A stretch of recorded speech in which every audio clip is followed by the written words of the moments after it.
West Coast Cookbook and Speakeasy with Chef Justice Putnam. Netrootsradio.com.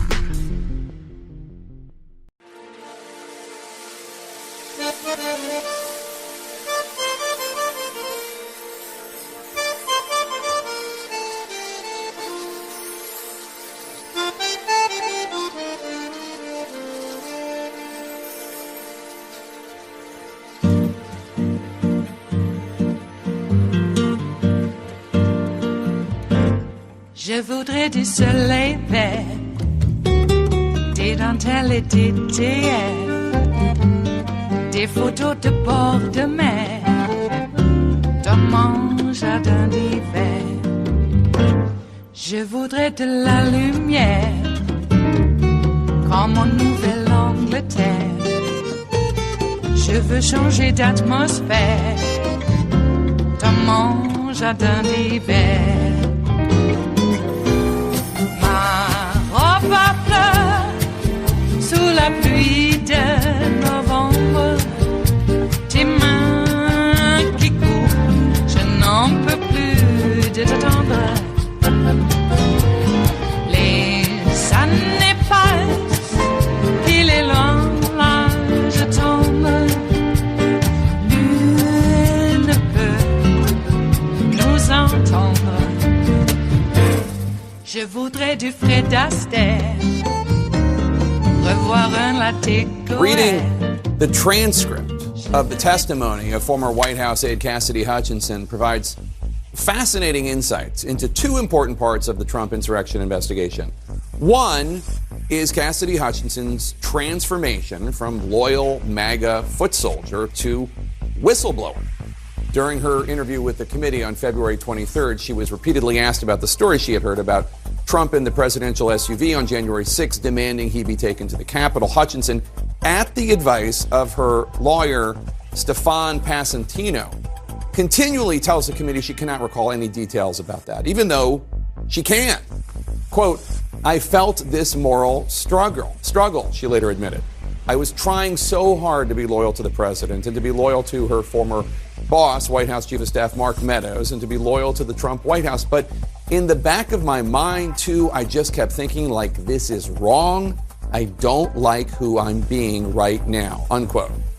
In April, Cassidy Hutchinson reads a legal brief filed by the committee and sees excerpts of that February testimony. Quote, I kept reading how I was responding to questions in the I don't recalls and dancing around my responses, completely hedging for Trump and for Mark Meadows, where I would say, like, I was sticking up for them and saying that, like, essentially what they did wasn't really that bad. I just had a mental breakdown after that because I just, I was disappointed in myself. I was frustrated with myself. To be blunt, I was kind of disgusted with myself. I became somebody I never thought that I would become. And it was hard. It was hard to come to terms with then. It's hard to look back on now, unquote. Cassidy Hutchinson's transformation from MAGA foot soldier to courageous whistleblower is now part of history. And members of the committee firmly believe without her testimony, we would not have heard from so many others who ultimately provided valuable facts, including former White House counsel Pat Cipollone. The second major point one can glean from Cassidy Hutchinson's description of her experience with Passantino could provide insights into why so many others in the Trump orbit continued to say, I don't recall, when they assuredly did. She sought legal help from Trump world, and she got it. But just who was her lawyer seeking to protect? Quote, would you mind letting me know where the funding for this is coming from? She asks him, according to her testimony. We're not telling people where funding is coming from right now. Don't worry, we're taking care of you, he responds. Then later, preparing for her testimony in November 2021, Cassidy Hutchinson asks, quote, could we print off a calendar really quick? I want to make sure that I'm getting the dates right with these things. He goes, no. He says, we're going to downplay your role. You were a secretary. You had an administrative role. The less you remember, the better. She tells him, I had this conversation with Deputy White House Chief of Staff Tony Ornato when we got back from the rally that day, and he told me that the president tried to wrap his hands around Secret Service agent Bobby Engel's neck and strangle him because Engel wouldn't take him to the Capitol. Passantino tells her she shouldn't go there. She doesn't need to share that with the committee. Hutchinson tried to get some clarity, asking, okay, well, what's the line that I draw her here? Her lawyer's response, quote, look, the goal with you is to get you in and out. Keep your answers short, sweet, and simple. The less the committee thinks you know, the better. It's going to be painless, and then you're going to be taken care of, unquote. Cassidy Hutchinson says, quote, he specifically told me I don't want you to perjure yourself, but I don't recall isn't perjury, unquote. Keep in mind, all this time, Passantino is also helping to set Cassidy Hutchinson up on job interviews. He says, quote, we're going to get you a really good job in Trump world. You don't need to apply other places. We want to keep you in the family, unquote. So the free legal representation and the job opportunities are what she's getting, and what she's giving is assistance in a cover-up. In her very first interview with the committee in February, she's asked multiple times about that incident in the SUV, which she says at the time she never heard anything about. But then during a break, she tells her attorney, Passantino, Stefan, I'm effed. He responds, don't freak out, you're fine. She insists, no, Stefan, I'm effed. I just lied. He says, you didn't lie. No, Stefan, do you know how many times they just asked me that question? I just lied. Passantino says, they don't know what you know, Cassidy. They don't know that you can recall some of these things, so you saying I don't recall is an entirely acceptable response to this, unquote. And the fear of what would happen to her if she did not take his advice was potent, she says in her testimony.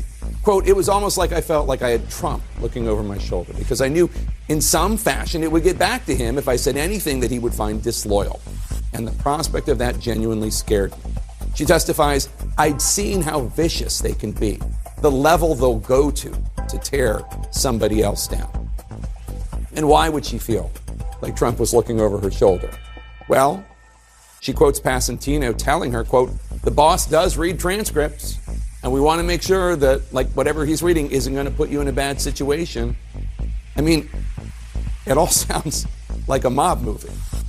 Before her second interview, she gets a call from an aide to Mark Meadows, who, she says, said something to the effect of, well, Mark wants me to let you know that he knows you're loyal and he knows you'll do the right thing tomorrow and that you're going to protect him and the boss. He knows that we're all on the same team. We're all a family, unquote. Hutchinson testified that she told her mom, I'm effed. I'm completely indebted to these people and they will ruin my life, Mom, if I do anything that they don't want me to do, unquote. Now, the final straw for Cassidy Hutchinson comes when Passantino advises her to stop cooperating with the committee. Quote, there's a small element of risk to refusing to cooperate, he says. She tells her lawyer, I don't want to gamble with being held in contempt of Congress, Stefan. If they do prosecute me, I theoretically could go to prison, right? He said, well, just keep giving it some thought. We really think this is what's best for you, Cass. Like, this needs to end at some point. And I think it just needs to end now, unquote. And Hutchinson explains it was this moment, quote, in my mind, I thought, this does need to end now, this being our attorney-client relationship, unquote. So, when other transcripts are released from other witnesses and you see how many I don't recalls have been offered, keep all this in mind. We should note that in a statement, Passantino says he represented Hutchinson, quote, honorably, ethically, and fully consistent with her sole interests as she communicated them to me, unquote. Our team here at CNN has been working its way through this 845-page report.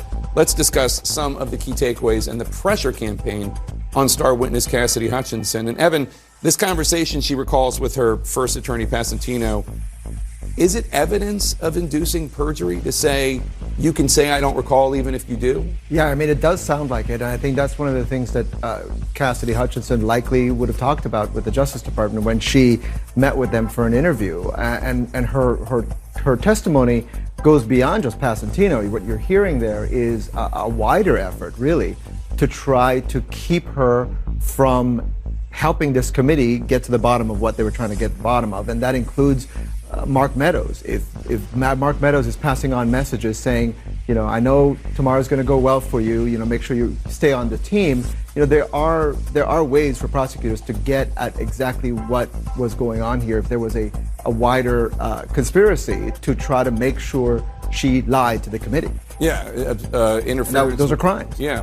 And Caitlin, the report alleges that Trump personally, quote, oversaw the scheme to put slates of fake electors in 7 states that he lost, despite concerns from his attorneys, expressed concerns that doing so would be against the law. What's the significance of this? Well, Jake, one of the things that you see in that episode, as well as the Cassidy Hutchinson documentation we have now, is there are so many people that were witness to what was going on, and so many people that were in touch with the very senior people around Donald Trump, people like Rudy Giuliani. There's a man named Ken Cheesebro who was working as a lawyer for Trump, for the campaign. And what happens when the committee goes and digs in, talks to all of those people, hundreds of people related to the fake electors? They're getting stories where it's not clear who has intent, who's knowingly, willfully trying to submit these fake documents. But you know who does know and who is knowingly, willfully taking part in it? It is the people that are orchestrating it. And those are people that are talking to Donald Trump, not just about the use of electors in those states, but how that fits into the broader plan to try and get Mike Pence to stop the transfer of power to the presidency. Paula, Trump's repeatedly claimed he was relying on the advice of his attorneys in his attacks on the election. The report makes it pretty clear that a lot of attorneys were not giving him bad advice. Absolutely, and they argued that this was premeditated. This was always the plan. They present this new evidence, emails from a conservative group urging Trump to rebut the election if he lost. They are also presenting new evidence that the White House was in touch with John Eastman, for example, while he was drafting his now infamous memo about how Pence could try to block the counting of electoral votes. We saw on Monday they presented multiple clips from interviews of White House advisors who were telling him, look, you didn't lose. So even if they tried to argue this, they can point to these other clips. And then, of course, they use these anecdotes like him calling one of his attorneys, Sidney Powell, crazy when it comes to her allegations about foreign interference. So it's not clear that he needs a criminal defense at this point. He, of course, hasn't been charged, but it's clear the committee was trying to preemptively thwart this defense. Yeah, I mean, he wasn't wrong about Sidney Powell.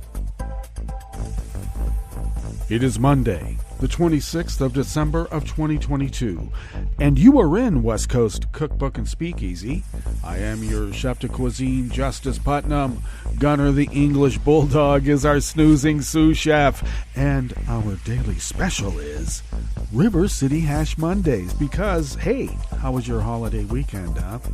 And, of course, I don't know about you, but generally there's some leftovers, even from the holiday weekend repast.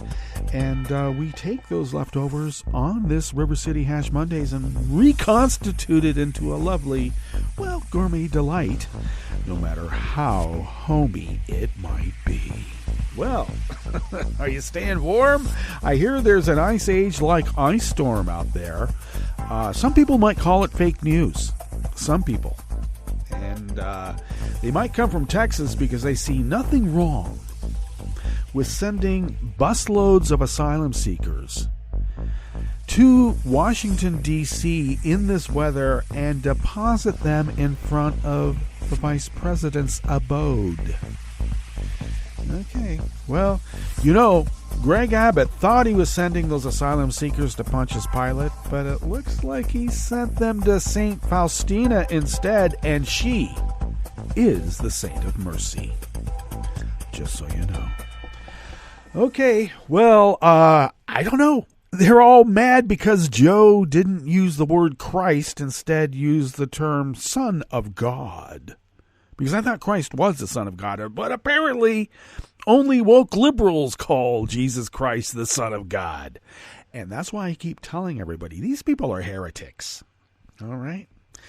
And I got to tell you, historically, heretics didn't really fare well in the long run. And should they fare well now? I would hope not. Jeez. We got people out there saying that they can read tarot cards, and that's the way they're able to decide elections. No, thank you. We already went through this. We got people asking, well, why is astrology not accepted as scientific proof, but astronomy is? Well, I'll give you one hint. At what point do the alignment of the planets have the most power? At the point when your DNA in the little zygote is splitting and all that, and the gravitational forces might have some sort of impact on it, or at the moment you come out of the birth canal. Okay. I actually think science answered that. But we have to go through it again because they don't teach science. They stopped teaching civics. They're all upset because math apparently adds up, so that must be some kind of woke philosophy. Gotta stop it. All right. You know, I was homeschooled. Every day I got home from school, there was more homework to do when I got home. And then there were chores as well. Well, you know, it was physical exercise, so it might have been construed as recess. Let him go out there and run off all that excess energy. If we're going to have him run off that excess energy, put a broom in their hand. That'll work it off. They don't call it working off for nothing. No one says play it off. Okay, just saying. Okay, well, I'm on a roll because it is Monday, and we have to be on a roll on a Monday because we got to get through the rest of the week. And during the holiday period, you know, actually, I'm sort of happy that Christmas is over and Kwanzaa begins because it just seems a lot more joyous and happy. I know the little baby Jesus is supposed to be the harbinger of the new. But, boy, they took that story and made it convoluted, didn't they? As if it wasn't already. Okay. All right.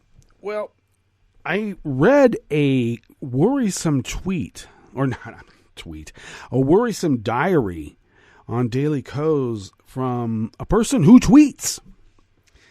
And they had, I guess, posted something about the Dixie swastika, you know, the Confederate battle flag. We call it the Dixie swastika because they can't fly the swastika in Germany. So for a substitution, they fly the rebel battle flag. And that's why we call it the Dixie swastika. And had made a comment about the people who fly it are most likely racist. And you would expect that because it's the Dixie swastika. On Twitter, Elon Musk and crew have determined that that is hate speech that warrants a 12-hour suspension. If you take the post down, you take that tweet down, you can be back in 12 hours. If you want to file a complaint and contest the suspension, you won't be able to do anything. You can't read, you can't scroll, you can't do anything until they adjudicate it at their kangaroo court, I might add. And that could take quite a bit of time. And I don't mean days, and I don't mean weeks.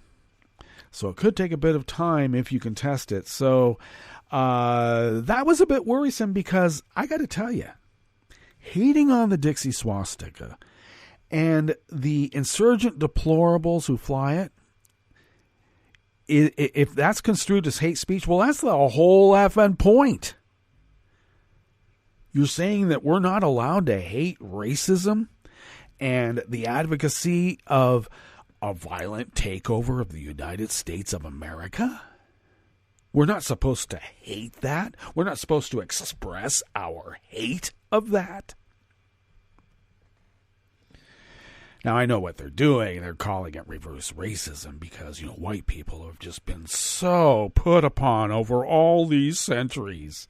You know, I got to tell you, there's a lot of people who threw out their shoulder whipping slaves with that big old bullwhip. I mean, the centrifugal force on something like that can really mess up some tendons over time. No one ever thinks about the slave master who had a bad shoulder from that bullwhip. Well, now's the time to start caring for them, right? Apparently, that's the way they want us to learn it and to teach it as well. Okay. You know, that's what happens when they start privatizing the schools, handing out stuff to, you know, charter schools and parents who want to homeschool. Like I said, you can homeschool your kid every day they come home from school. How about those, or how about them apples? Got to get the nomenclature correct. Okay. You know, I'm actually reveling in this cantankerous old age. I'm loving it. Gosh, makes me happy. I never thought it would, but hey, you reach a certain point in life and you go, hey, I am just going to call it what it is because I've earned it. And I haven't earned it by sitting on my butt either. Yep, wisdom comes from surviving. Those people who survive mistakes become wise by default. And I've made a lot of mistakes, and somehow I'm still here. And now the wisdom is to not make mistakes or minimize them as much as possible. So if I see a bunch of goose-steppers goose-stepping down the highway, I'm not going to get into an argument with someone if I call them Nazis. If they're goose-stepping and they got a stiff-arm salute, yes, they are fascists in the overall brand of things, but they're Nazis in particular in that sense. So let's be clear. And we have Nazis in our midst. That's because, or the evidence of that is that apparently no one can figure out how it is that all these substations are being, shot up in a seemingly coordinated way and have been for over a year, and they can't figure out, media and even some law enforcement, they can't figure out that insurgent white supremacists have been doing this and gloating about it for over a year. We had 3 substations destroyed up here in the Northwest on Christmas Day. But that didn't make its way through the noise machine of the media, apparently. Oh, they gave it some passing acknowledgement. With the caveat is that it's such a mystery about why this is all happening. The mystery is how it is that the media can't figure out that white supremacists who have been announcing that they were going to do this, who have been doing it, who have been convicted in some instances of doing it, they can't figure out that this is the same M.O. And it's not like a mob psychology. How was it that all those tens of thousands of people showed up on January 6th? How was that? Did somebody tell them to do that, or did they have some sort of like close encounters type of message that was, I don't know, they got to go. Do. I'm going to Devil's Tower. We got to go. Devil's Tower is at the Ellipse. They're making like weird like Washington monuments and Lincoln memorials out of their mashed potatoes. And their kids are like, going, there's something wrong with Daddy. Because there is. I'm going to Washington, D.C., and this might be the last time you see me, son. But I'm going to give my life for liberty. And now they're all whining, oh, it's just too bad. I can't stand it in here. Prison is bad. Well, yeah. Should have thought about that before he decided to violently overthrow the United States of America. Yeah, the media somehow believes that was just like a mass psychosis. They just all spontaneously arose and like a mob went into the Capitol building and threatened Nancy and Mike Pence with the gallows. Yeah, okay. No one told him to be there, just so you know, okay? Even the guy who said, I'm going to meet you there at the Capitol. He wanted to do his Mussolini thing, or I don't know, Alexander the Great. Or maybe it was a Caesar. One of the Caesars who rides in on the white horse. I am the conquering hero, and the Senate will now do my bidding. Et tu, Brutus?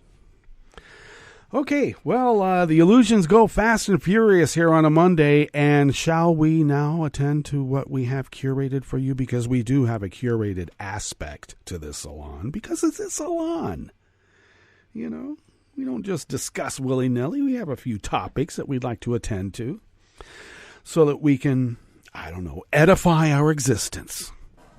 Yes, indeed. Well, at the top, Cassidy Hutchinson's January 6th testimony transcript was like a mob movie. It absolutely was. On the rest of the menu, the Confederated Tribes of Warm Springs in Oregon will get $24 million to replace its decades-long faulty water facility. A January 6 insurgent was arrested after an hours-long standoff in California. And a federal judge in New York kept the plea deals of 2 FTX executives secret so Sam Bankman-Fried would not get spooked and fight extradition from the Bahamas.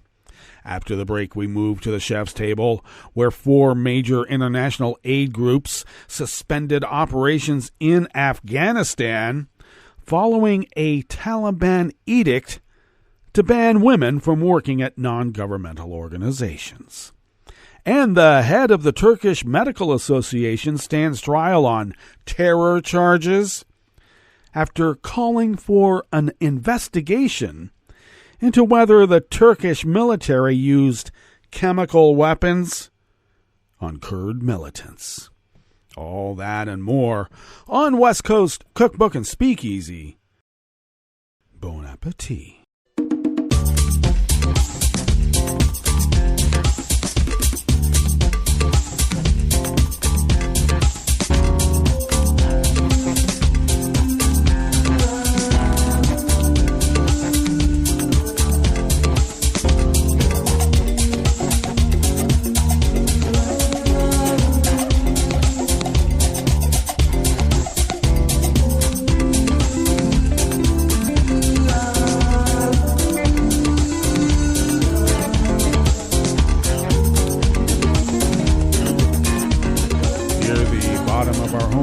At netrootsradio.com. To the right of the page is the chat room link, monitored by Kelly Lincoln. Thank you, Kelly.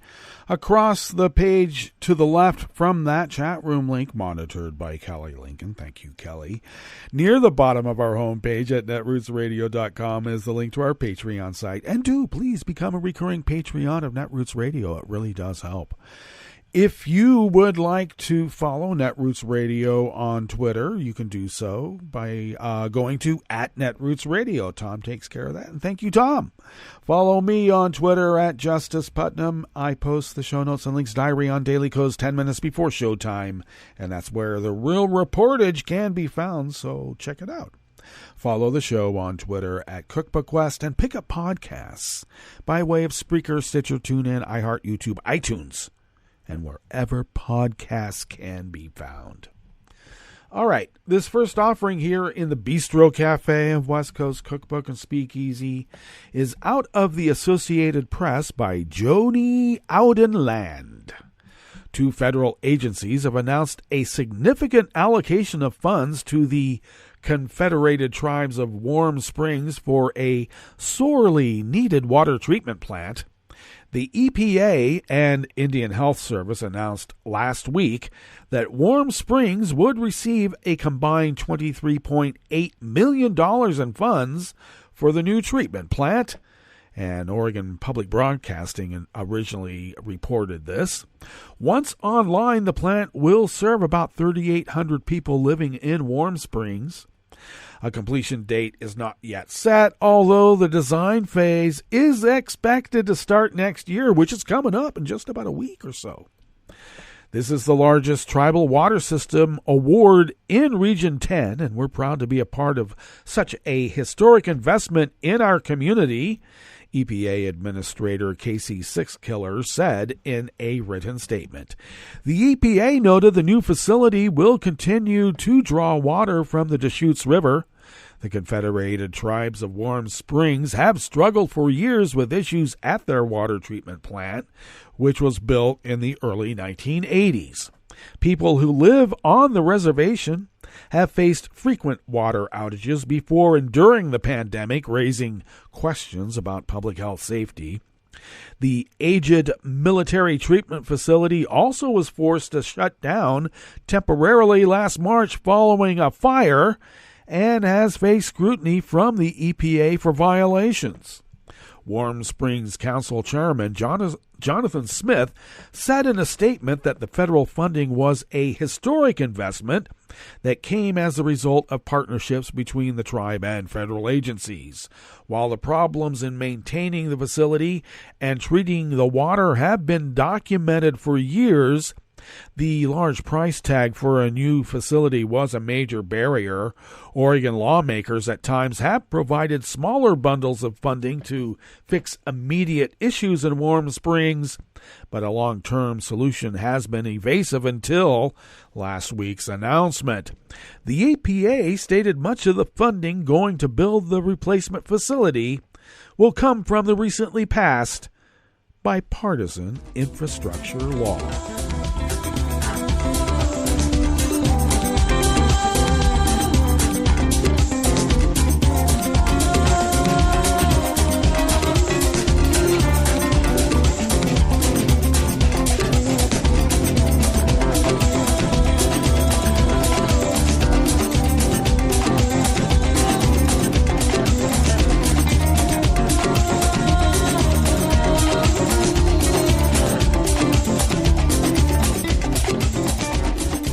Dazio, manning the holiday desk at the Associated Press, brings us this next offering here in the Bistro Cafe of West Coast Cookbook and Speakeasy.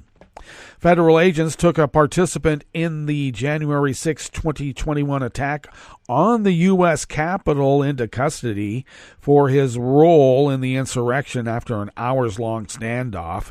Eric Christie, age 56, was arrested in the Sherman Oaks neighborhood of the San Fernando Valley, according to Laura I. Miller, an FBI spokesperson. He initially refused to comply with federal agents' orders, but surrendered without incident after 3 hours of negotiations, because they do that with white people. She would not comment, I. Miller, the spokesperson, on whether he was armed during the standoff. Video and photographs from the insurrection discovered by online sleuths show Christie at the Capitol last year, wrapped in a rainbow flag with a hammer attached to his belt. A video captured Christie yelling, "This is our Capitol," into a bullhorn, while the crowd rushes into the Capitol as police attempted to keep them back. A federal judge on Friday ordered Christie detained. His lawyer, George Newhouse, said, "We disagreed with the judge's finding that he is a flight risk." Mr. Christie will defend himself in Washington, D.C., as he believes that his actions were within the zone of protection provided by the First Amendment. Christie's arrest came the same day as the House January 6th committee released its final report, concluding an 18-month investigation, asserting that Trump criminally engaged in a multi-part conspiracy to overturn the lawful results of the 2020 presidential election and failed to act to stop his supporters from attacking the Capitol. Christie faces federal charges of entering and remaining in a restricted building or grounds with a deadly weapon, as well as disorderly or disruptive conduct in restricted building or grounds with a deadly weapon, according to court documents.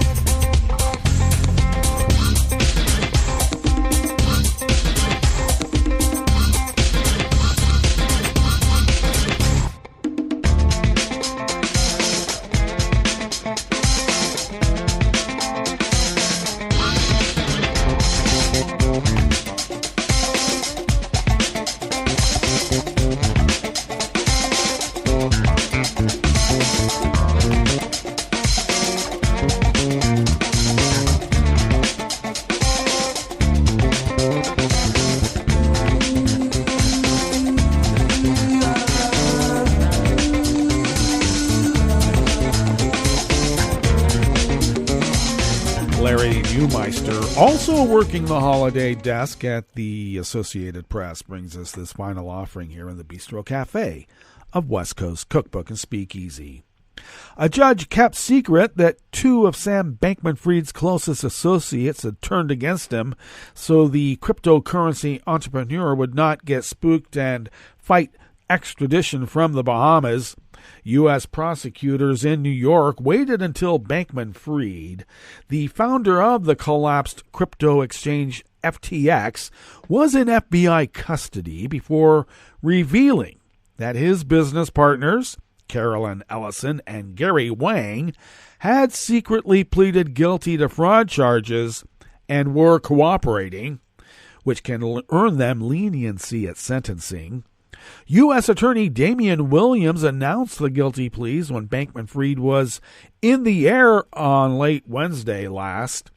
Prosecutors had been concerned that if Bankman-Fried found out his friends were cooperating, he might try to fight extradition from the Bahamas, where he had been arrested at the request of U.S. authorities.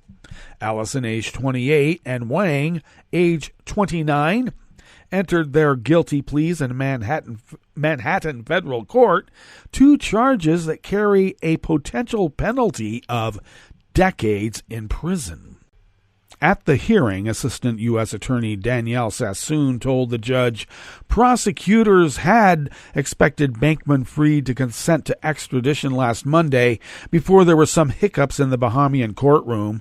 We're still expecting extradition soon, but given that he has not yet entered his consent, we think it could potentially thwart our law enforcement objectives to extradite him if Ms. Sassoon's cooperation were disclosed at this time, Sassoon told U.S. District Judge Ronnie Abrams. The judge got assurance from Ellison's lawyer that there was no objection to the request before granting it.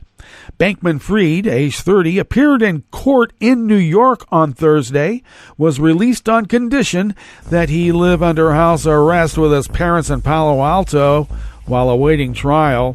The home where he was staying was protected last Friday by heightened security, including a Stanford University security guard posted about 50 yards from the home to keep passerbys away. The school's president lives nearby. All right, let us now go to our break, and when we get back from that break, we will go through weather from around the world, and we will finish up with the stories that we've curated for you today. You're listening to West Coast Cookbook and Speakeasy, and we will be right back. You are listening to netrootsradio.com. Please hang up and try again.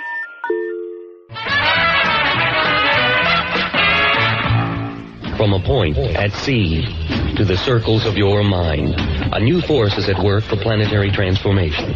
New radio for a new Earth.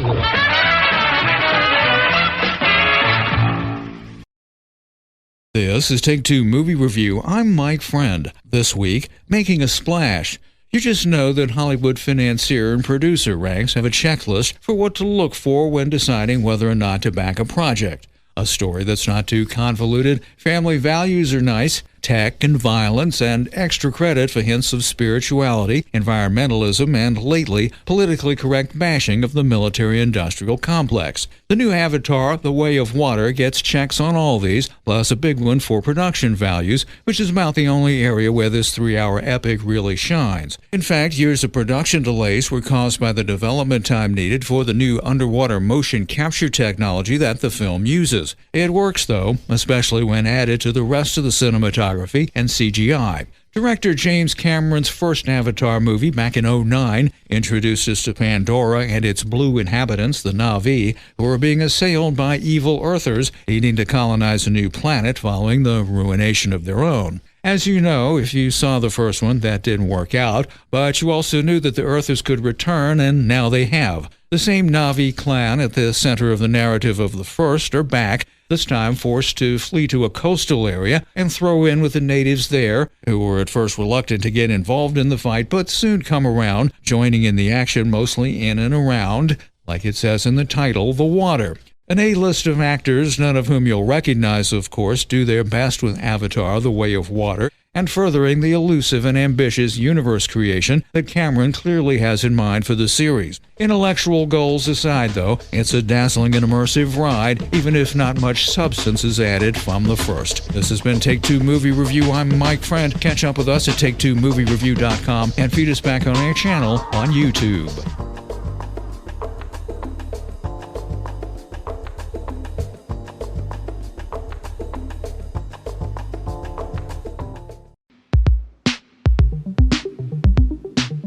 This is Scientific American's 60-Second Science. I'm Shayla Love.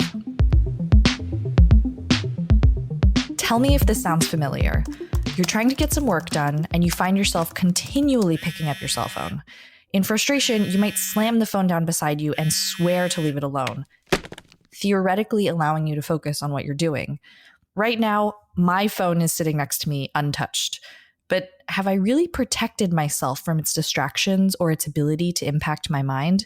The answer is no, according to a well-known study in the Journal of the Association for Consumer Research from 2017 entitled Brain Drain: The Mere Presence of One's Own Smartphone Reduces Available Cognitive Capacity. Cognitive and social psychologist Adrian Ward and his colleagues proposed the brain drain hypothesis by showing that just having a phone next to you could impact cognition. Specifically, working memory, or the mental system that helps us hold information about what we're currently doing at a given moment. The way we measure it is by having people remember words and solve math problems at the same time.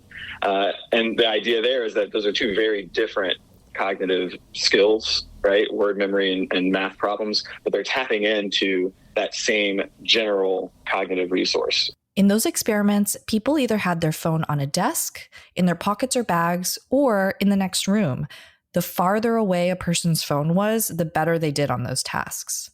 Even when you're not consciously thinking about your phone, the process of not thinking about your phone requires some cognitive resources. This was an intriguing, though slightly concerning finding that triggered more studies on how the presence of our smartphones might be influencing how well we're able to think.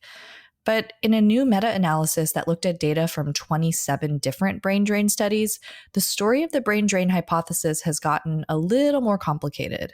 If it's just sitting next to you while you're working, is that a problem or not? And I think that's quite an important question to answer, to know more about.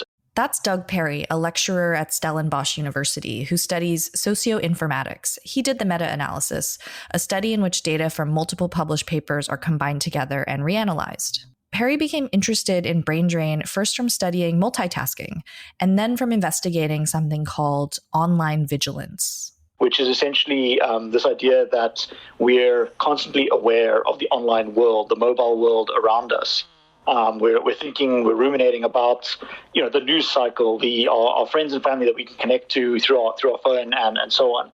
Perry's work on online vigilance led him to wonder how strong brain drain's effects really are. I saw that there's a need to kind of bring together the sort of 20 to 30 studies that have been conducted over the last, it's about 7 or 8 years on this phenomenon and see, across these studies, what do we actually know about the so-called brain drain hypothesis? And is it a meaningful effect? Is it a consistent effect?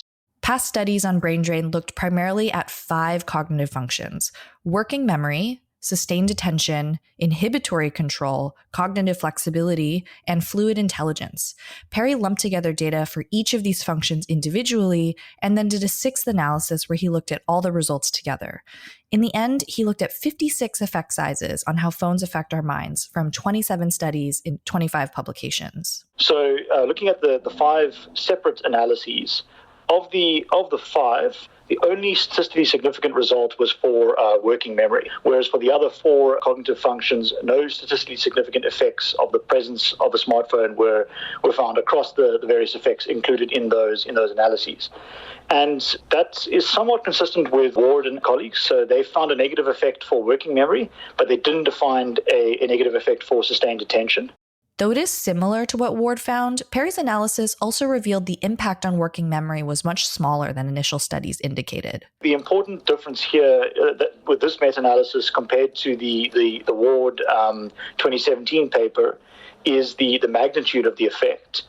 This matters because it can tell us whether our phones are completely diverting our attention by their mere presence or simply affecting one aspect of our cognition slightly. A massive, massive effect. We would all be distracted all the time, and a very, very tiny effect, it would be meaningless. And this is somewhere in between, but it is a smaller effect than the earlier research has shown. Perry's meta-analysis is a preprint, which means that it hasn't been peer-reviewed yet. When I talked to Ward about the paper's findings, he said he was glad there's now been enough work on brain drain to look at evidence combined together, and that overall, Perry's work reinforces the notion that phones are interfering with our working memory over other cognitive functions, such as sustained attention or what you're paying attention to consciously. When you're doing great at sustained attention, you're thinking you're doing awesome because you're not looking at your phone. It's on the desk in front of you, but you're not paying attention to it, right? And so that's showing us no difference in sustained attention. But that process of not paying attention to it is using some of your working memory capacity. So that shows up as that significant negative effect on working memory capacity.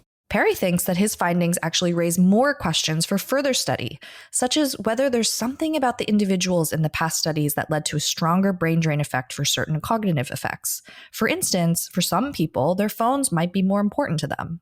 If you're very involved in your whole life is mediated through that, the way you're orientated to its presence is going to be different. Another factor could be how susceptible a person is to FOMO, or the fear of missing out. There is an official psychologically validated scale for FOMO from 2013 that Perry says could be used alongside measuring brain drain to see if that influences the effect. The reality is, we're not going to get rid of our phones. They're going to be around and probably going to become even more dependent on them over time. I just had a kid, and I track every time this kid has a diaper on my phone, right? And my whole life is recorded in this little device. They're just woven into every aspect of our lives. Knowing that the presence of a phone influences working memory could lead to having more targeted technology harm reduction, or keeping an eye out for that specific effect. In the end, this meta-analysis indicates we might not have to be super distressed about what a phone in our vicinity is doing to us. For some people, there still could be a significant brain drain, but for others, it could be more of a drip. Thanks for listening. For 60 Second Science, I'm Shayla Love.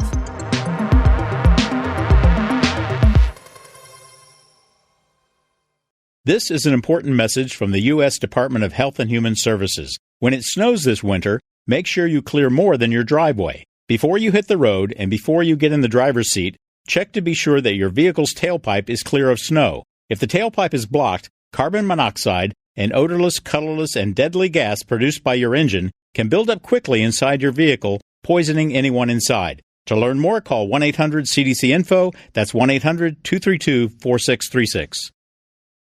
Hi, I'm Tom Hartman, and since you're listening to netrootsradio.com, show your progressive side and go to the donate button on the bottom of the homepage. It's progressives like you who power Netroots Radio and keep the progressive message beaming everywhere 24 hours a day. Just go to our donate button at the bottom of netrootsradio.com. Thank you for keeping progressive radio at full power.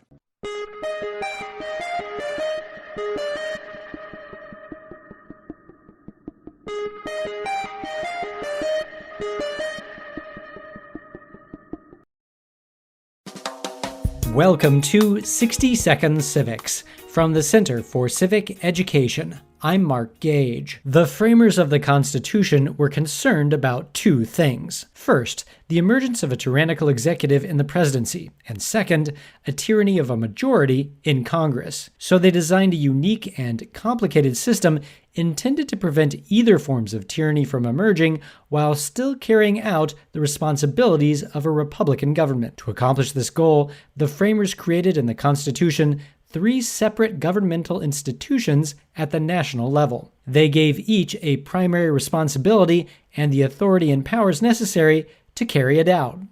They gave Congress the primary responsibility and power to make laws. They gave the presidency the primary responsibility and power to implement and enforce the laws made by Congress. Finally, they gave the federal court system, led by the Supreme Court, the primary responsibility and power to manage disputes over the meaning, implementation, and enforcement of the laws and the interpretation of the meaning of the Constitution. That's all for today's podcast, 60 Second Civics, where civic education only takes a minute.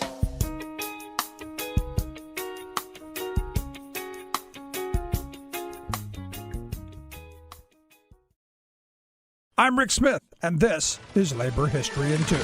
On this day in labor history, the year was 1996. That was the day that working people of South Korea awoke to some alarming news. That morning, the country's new ruling party had passed a new set of labor laws. The new policies had been implemented at an unscheduled morning meeting. Only the members of the ruling party were present. They only took 7 minutes to change the nation's labor laws. The new laws would allow employers more flexibility to lay off workers and to hire replacements during a strike. The law also delayed recognition of new unions. News bulletins spread word of the law changes throughout the capital of Seoul. The Korean Confederation of Trade Unions decided to call a strike. Nearly 150,000 workers walked off the job. This included 17,000 workers from the Kia Motors Union. The next day, the AFL-CIO in the United States issued a statement of support. The statement began, "Today, the AFL-CIO stands in solidarity with Korean workers as they bravely confront the assault on their basic internationally recognized worker rights." On the second day of the strike, 200 trucks held a parade down Seoul's main expressway in a demonstration against the changed laws.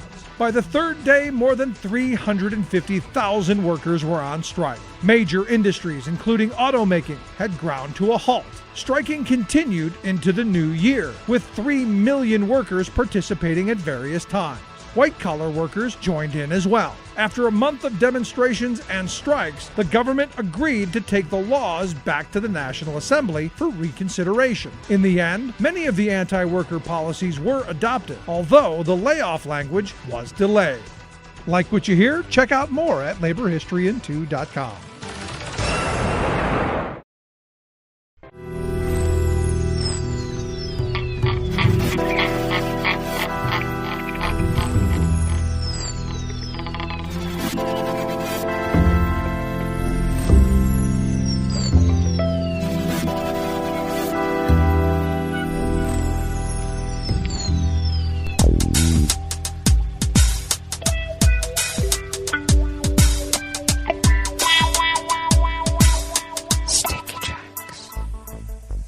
Thank you for accompanying us here to the chef's table at West Coast Cookbook and Speakeasy, River City Hash Mondays. We always begin, whether from around the world, along the banks of the Rogue River, in the Rogue River Valley of Southern Oregon on the west coast of the continental United States of America, where it is currently 48 degrees Fahrenheit, expecting a high of about 53. So we've warmed up a bit during the day and the evening. We expecting lows overnight in the upper 40s. And we are currently under an active wind advisory, though in our little protected valley, sometimes it doesn't get as bad, but you never know. And, looks like we have rain throughout the rest of the week. Periods of rain today, winds out of the southeast at 5 to 10 miles per hour. Expecting over half an inch today, and then cloudy with periods of rain overnight. Heavy rainfall expected, winds out of the south at 10 to 15 miles per hour. And we're expecting about 2 inches or more overnight. And then periods of rain tomorrow, highs in the low 50s, winds out of the southwest at 10 to 20 miles per hour. And we're expecting rainfall of around 3/4 of an inch. And that's just for the day. Overnight should be, or is expected to be even higher than that. Some good news. The pollen is rated as none right here in Rogue River itself. The air quality index for the region is in the good range at 22 parts per million, and the daytime UV index remains at a winter low of level 1. Barometric pressure is falling at 30.02 inches. Visibility is at 7 miles, and relative humidity is at 100%.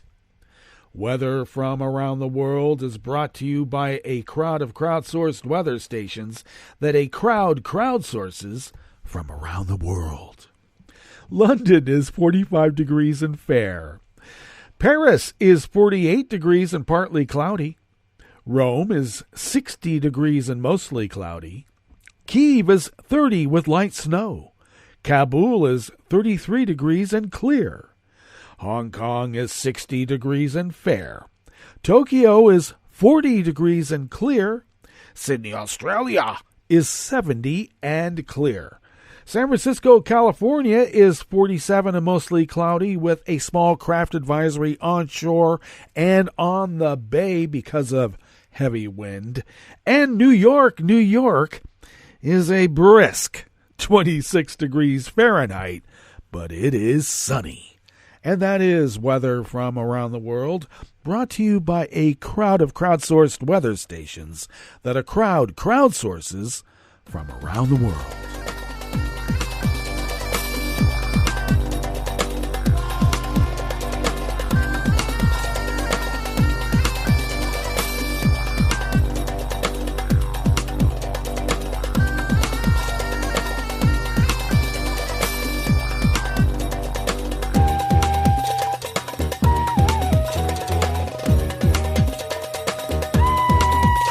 Riazat Booth of the Associated Press brings us this first amuse-bouche here at the chef's table at West Coast Cookbook and Speakeasy.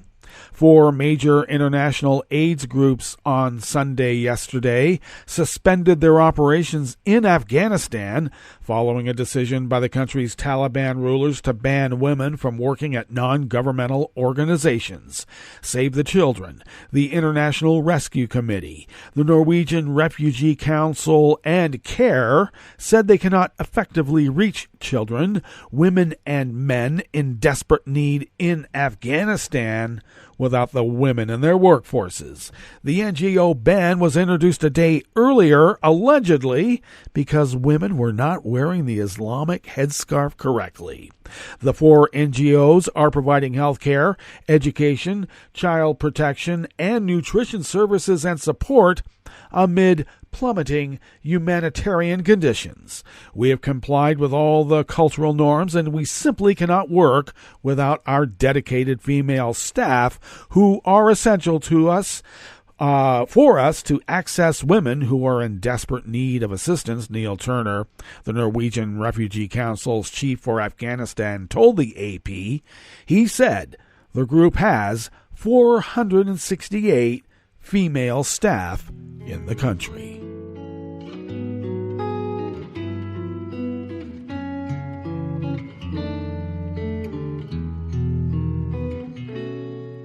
Je te donne ce mon amour pour la vie entière, la promesse de me trouver à tes genoux.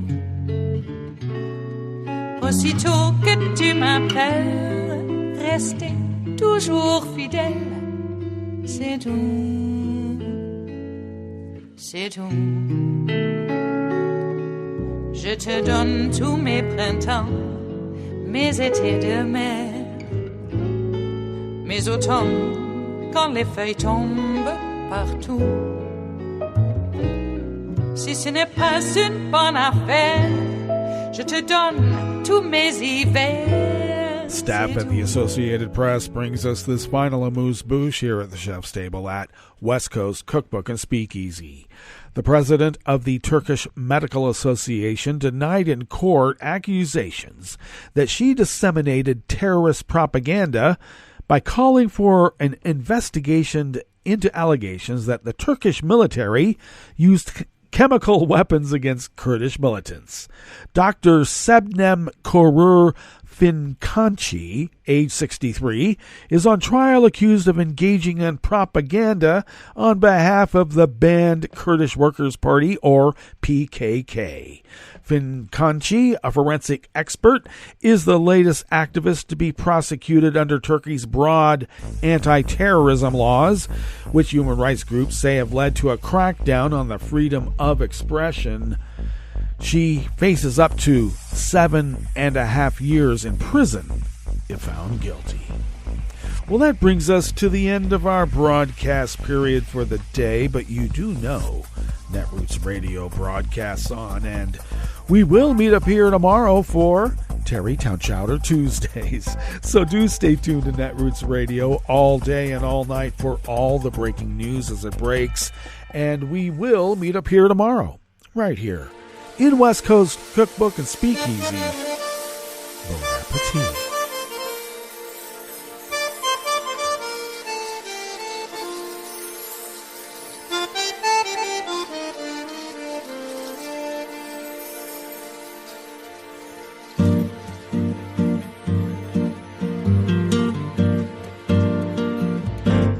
Je voudrais du soleil vert, des dentelles et des théères, des photos de bord de mer, dans mon jardin d'hiver. Je voudrais de la lumière, comme en Nouvelle-Angleterre. Je veux changer d'atmosphère, dans mon jardin d'hiver. À fleurs sous la pluie de novembre, tes mains qui courent, je n'en peux plus de t'attendre. Les années passent, qu'il est loin, là je tombe. Nul ne peut nous entendre. Je voudrais du Fred Astaire, revoir un latte Goël. Je voudrais toujours te plaire dans mon jardin d'hiver. Je veux déjeuner par terre, comme au long de golfe clair. T'embrasser les yeux ouverts dans mon jardin d'hiver.